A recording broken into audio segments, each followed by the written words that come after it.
Hare Krishna, dear devotees.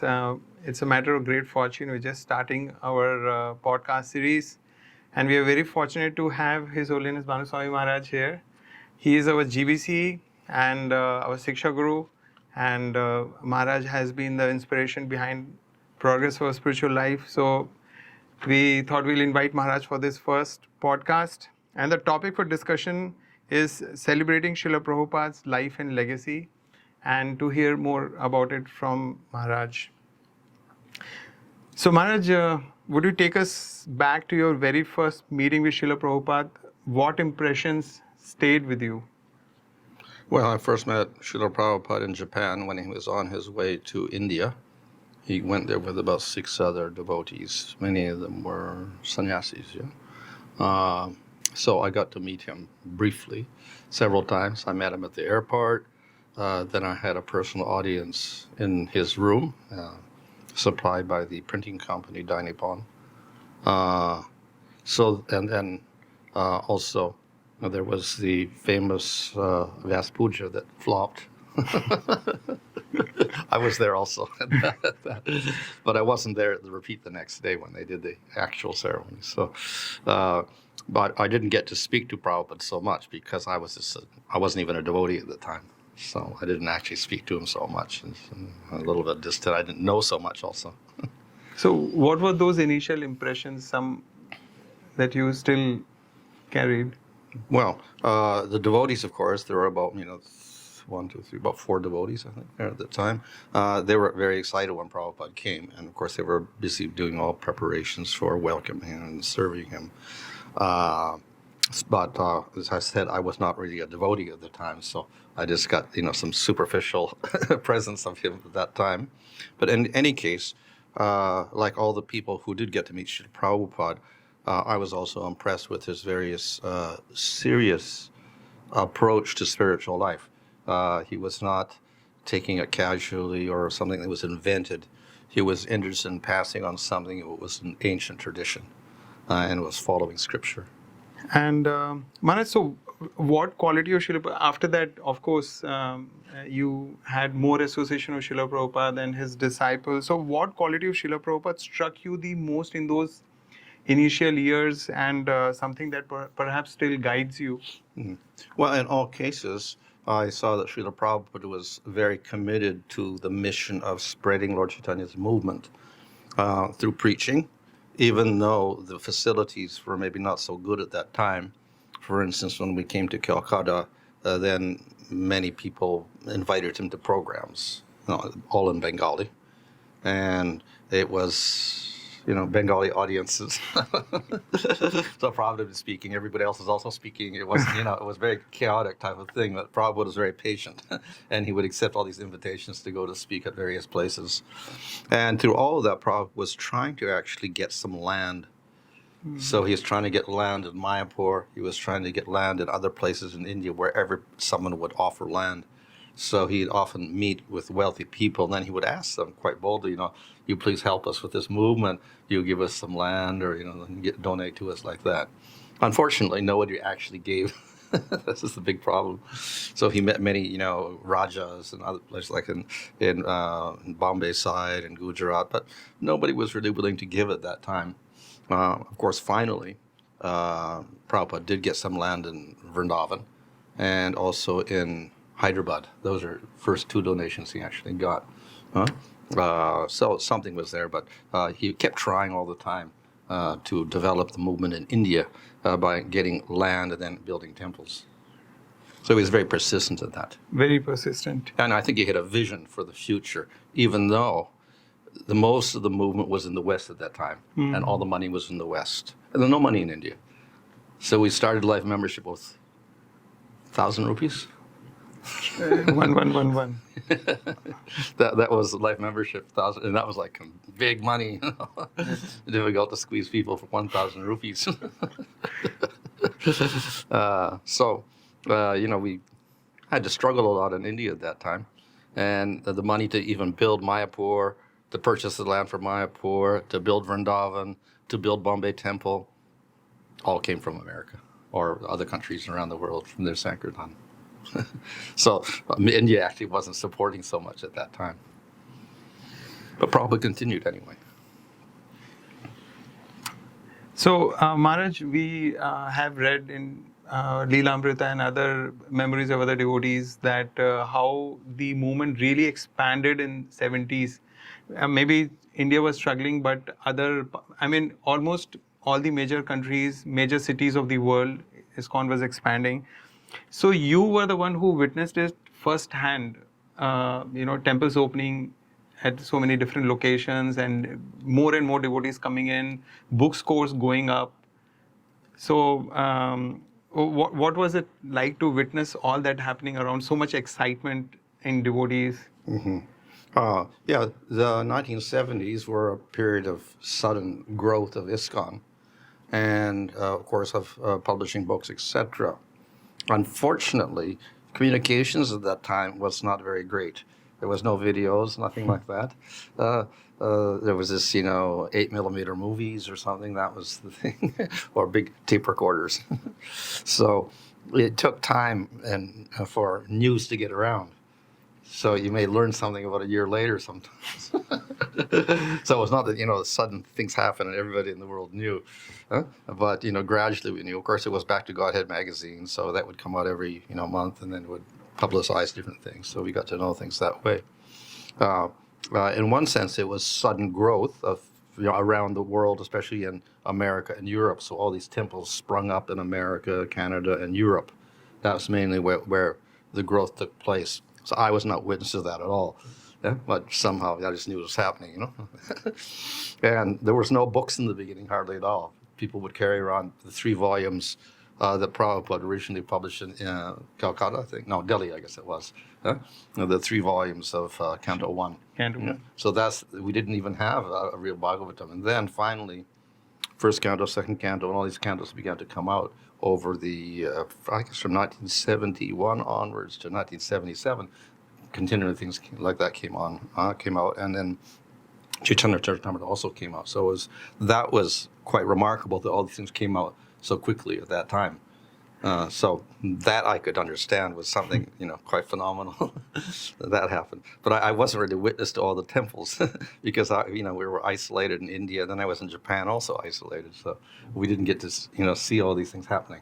So, Maharaj, this brings me to a very interesting point that what held together, because constantly Prabhupada Association was not there. Yeah. Books, most of them were not around, and the communication medium was only through letters. So, what was it that was holding devotees together and making them commit and remain committed? So the main thing that held people together was the presence of Srila Prabhupada, even though he's not personally present. So they were inspired by Srila Prabhupada and his very presence on the planet, even if they only saw him at a distance or whatever. They never even, many devotees, disciples, never even got to talk to Prabhupada personally. Like even Mahanidhi Swami, the closest he got to Prabhupada, he came out of the car and went into the temple, and he was 20 feet away. He was offering his respects. That's his contact with Srila Prabhupada in L.A. Like that. So many devotees are in that position, but everybody was dedicated to Srila Prabhupada by his mere presence.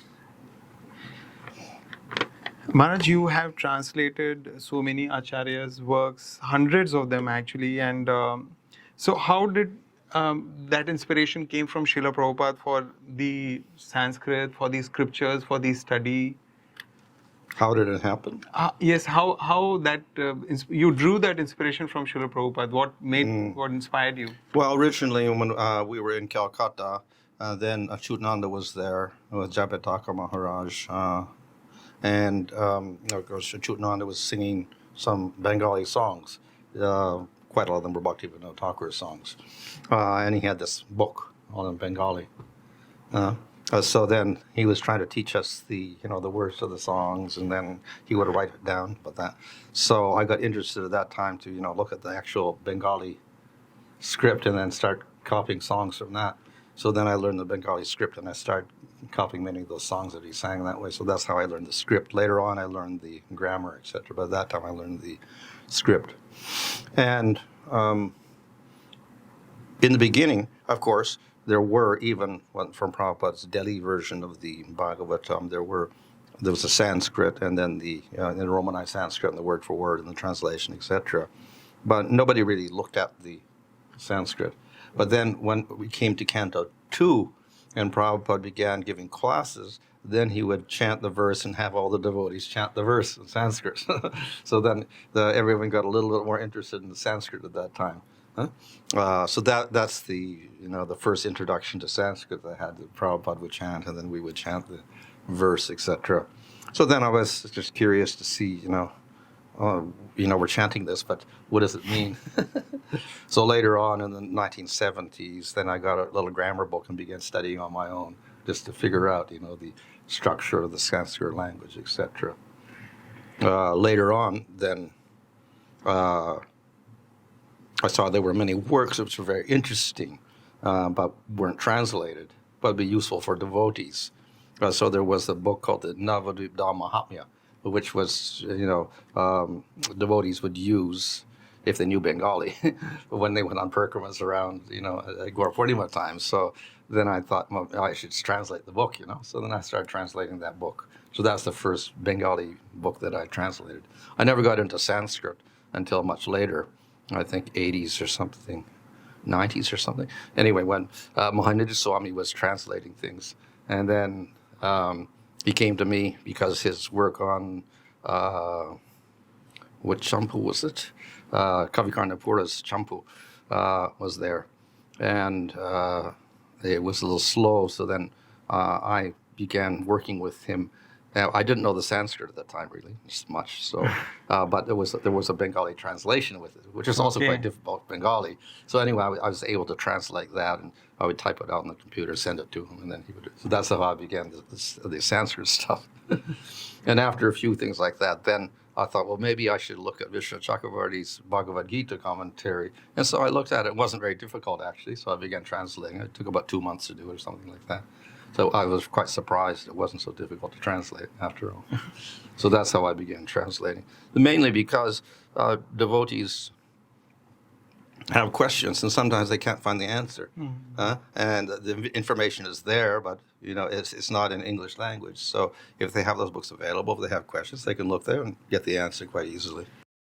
So, Maharaj, you also spent a lot of time, at least some time, what I heard is in Bangladesh, and so that is part of the larger Gaur Mandal Bhumi. How was your experience there? I've not really heard much about that. Oh, okay. Well, of course, Bangladesh and Bengal are quite similar. They speak the same language. Of course, the preaching goes on, and it's a little bit, muted because of the government situation. But the devotees there are also very enthusiastic, in spite of the, all the political problems and their isolation. So Prabhu Vishnu and a group of devotees began preaching there in the, I guess, 80s. They were there. Yeah. So I didn't go all the time. A few times, maybe 3 or 4 times, I went there and helped them with the preaching work there.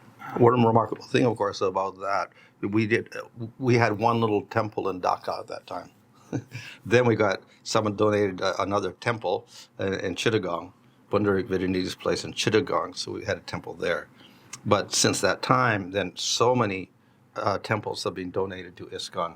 Yes. So many temples, and there's so many devotees there. So since I was there last, it's grown like anything. I was there when there's 2 temples. Now there's like 60 temples or something, So, and so many thousands of devotees. So it's very, very, very quickly the movement caught on there. Maharaj, can you also give us an insight into those initial days and what kind of services you would do and your experience doing those services? I heard that you would at times cook Rajbhog also for the deities. Oh, well, early days we did everything. Every devotee did everything more or less. So I was in Japan. I was the pujari, and the cook, and in India, no, but in a little bit pujari work in Calcutta when I was first there. But then in Japan, I was the pujari and the cook, but also I did book distribution there. And that continued for some time. Later on, when I came back to India, then I wasn't involved so much in that. I began more translating work. Okay. So you knew cooking, We experimented. These were early days. We didn't know anything. So we just experimented. Even for daily worship, Maharaj, I heard that initially, even just after first initiation, they would actually worship installed ladies. Worship of after second initiation came later. Yeah, well, they tried to encourage second initiation, but I think some were, worshiping at first initiation also. Anyway, the system was quite simple in the very beginning, and it was not so standardized also. Then the Gaudiya Mutt had published a simple Archana book, so one devotee translated that. So that was actually the basis upon which most of the temples in the world began doing their worship according to that standard after that point. Okay. And of course, similar to that is the Paramshatra Pradeep that we have now. That's an expansion, more or less, of those principles also. Maharaj, we also see that Srila Prabhupada, works like Bhagavad Gita and Bhagavatam can be very confounding in terms of the various principles that is mentioned there. But we see that Srila Prabhupada's way he presented these Vedic truths for the modern audiences to understand. So, what is your comment on that? How Srila Prabhupada took those complex topics and presented them in a way that anybody would read would actually get the highest truth. Well, of course, that is maybe the duty of the Acharya to communicate to the people at that particular time, because he wants to spread Lord Chaitanya's movement. So anyone who wants to preach they have to speak to the people at that time. And we see that was the case with Bhaktivinoda Thakur also. He was speaking to the people of that time. And therefore, he introduced all sorts of methods of doing that, including writing little novels and things like that. Prabhupada also had that mood of, adapting to the modern world and speaking in their terms. So we'll see that he would often address current topics about government and, democracy and wars and starvation or environment or whatever problems were there in the world, And, so he would often comment on that. Very rarely do we see our acharyas make any reference to their surroundings at that time, because they simply confine themselves to giving a meaning to the words and the context of the verse. Basically, that's what they do. But Prabhupada, of course, made his translations based on that, but then in his commentaries, he was often relating it to the people in the modern world so they could, grasp it in an easier way. So that relevancy remained, people could easily see that relevance. Yeah. And sometimes even now, Maharaj, we read and then we sometimes wonder that what Prabhupada has written 50 years back is actually so relevant at this point in time as well. Well, I think because it's Kali Yuga and it's predictable what's going to happen in Kali Yuga. So he was predicting what the future would be for us. So Maharaj, after so many decades of preaching and your translations and your wonderful scholarship, how do you personally stay connected to Srila Prabhupada's presence? Prabhupada was there physically present. So how that connection is continuing for you personally? I think the main idea of Srila Prabhupada was to keep everything very simple. And therefore we have some basic things. Kirtan, the study of scripture. These two things. Taking prasadam. So he kept the principles very simple. And even though we can, learn philosophy and have many projects and open more temples and preach in various ways, we must always be firmly fixed on these very basic principles in order to be successful. Both ourselves, our own spiritual advancement, and also how we spread the movement in a very concrete way. We see that there is, like we had industrial revolution around the turn of the previous century, and we have another, it's a huge change that is coming in with social media and how people are just into their mobile phones. If you just move around, we see everybody stuck with their mobile phones, and now AI coming up, and soon we'll have that artificial general intelligence, and So, what do you think that how devotees can maintain these core principles, the essence of bhakti, when there is so much happening, which probably is unprecedented in the previous times? Yeah. Well, the principle remains the same whether it is 5,000 years ago or the present time. In the Bhagavad Gita, Krishna describes that we're in the material world, and the danger is our senses are uncontrolled, our mind is uncontrolled, and they get caught with material things. So it may be in the modern world different things, electronic things. This is what our material enjoyment. It's the same principle, though. So they didn't have electronics then; they had other things that people get distracted by. So it's the same thing. So in the present time, then people have to be, aware that even though it looks different, it is still material energy, and it's still distracting for us if we want to practice spiritual life in either case. So we have to make a choice of whether we want to advance in spiritual life or not, and if so, then we cannot be too attached to all these other things. Because Maharaj, these days there's so much discussion about dopamine addiction. There is so much of constant engagement, constant stimulus that people are getting really addicted to, which may not be, even some 20, 25 years back was not so much. I mean, TV was there, people watching for some few hours in the evening, but that was about it. Now it's available all around the time. Yeah. Of course, we don't really know the effects of all this. Will all of this exposure ultimately change the human being in his evolution and make him into some other creature because we're getting new chemicals in our brain and everything? So we don't know what the future is for the human race. We have to be very, very careful. So, Maharaj, what would be that one message of Srila Prabhupada that you'd like every listener of this first podcast to carry home, carry to their heart? Well, of course, Prabhupada said chant and be happy. So that's the basic principle. Of course, happiness we have to define. Ultimately, we mean spiritual happiness is the eternal happiness. That's the real happiness. And the process is Nam Sankirtan. So that's the very basic principle that we base everything on. So, thank you very much, Maharaj. We are very, very grateful to you. And I hope all our audiences would be greatly benefited by this conversation and receive your blessings. Thank you, Hare Maharaj. Krishna. Hare Krishna.